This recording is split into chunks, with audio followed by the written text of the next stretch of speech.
And Yeah. Paradigm Artifice. Okay. Yeah, I think it's good too. Yeah, I know. So, yeah, I felt like the I class was really good today. I thought it was good too. Yeah, it was. Yeah, it was good. Oh, hi there, Hi. guys! We have visitors. Oh, Hi, how you doing? How are you doing? Good. Good. Okay. So, I'm Althea, and you guys introduce yourselves like I'm super Ben. I'm Rachel. I'm Mike. I'm Reka. fast? Okay. And Hi, we are Allison. here to explain the Allison. character artifacts project. And we worked with DJ, who's not here right now, but she worked with us on this, and also Madeline, who is here wearing the pirate hat. And okay. We included many things in this card. Basically, the basic story is there's a Vietnam War reporter who who is following a company in the Vietnam War in South Vietnam. And by day, the Viet Cong are terrorizing the company he's following, and by night, they're dragging men away and tying them to trees and mutilating them in the path where the men will be walking the next day, and kind of terrorizing them and that persecuting them. And then later on, they come across a village called My Lai, and the men massacre everybody in the village. And the reporter who witnessed this is at a crossroads because he does not know if he should report on what happened or if he should honor the men that he's been serving with and not say anything. Right. And we created a bunch of character artifacts to try to represent his character and to just communicate the story. So first of all, we have it's involving love because we have a letter written from his sweetheart, his fiancée, named Allison, who misses him very badly.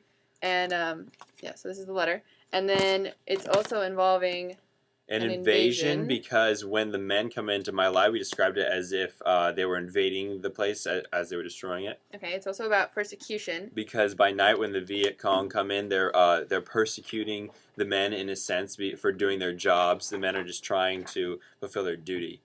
Mm-hmm. And also the people in the village were persecuted by the military officers. Yes. Okay, and it also involves body horror because there's a lot of really gross things that happen that he describes in the letters. And there's also a hunter, or the metaphor of being hunted, because he describes that the men feel as though they're being preyed on like animals in the night. There's also an ideogram.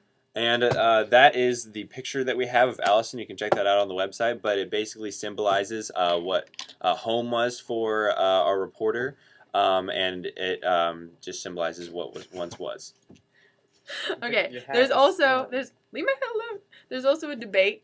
Which coincides with a moral dilemma. Yes, because he's trying to decide whether or not he should report on the massacre, because he knows that it'll be a really controversial story and he thinks it's important to tell it, but at the same time he feels like he would be betraying them. And it's about history because Like they it just is betrayed me right essentially now. historical fiction that this whole thing was based on. So please read the stuff. Oh, wait. Oh, hold on, we're not done. There's also a rope. Oh. There's also a rope because they get tied to trees.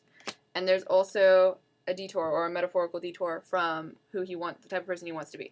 So, in short, we have the letter from his fiancée, the telegram announcing his death, the letter to Allison, and the official report of how he died. and then also the blacked out letter that was intercepted by the government where he tried to tell what happened and they didn't let him. So please read them. They're loads of fun. Mara out. Mara out. Bye.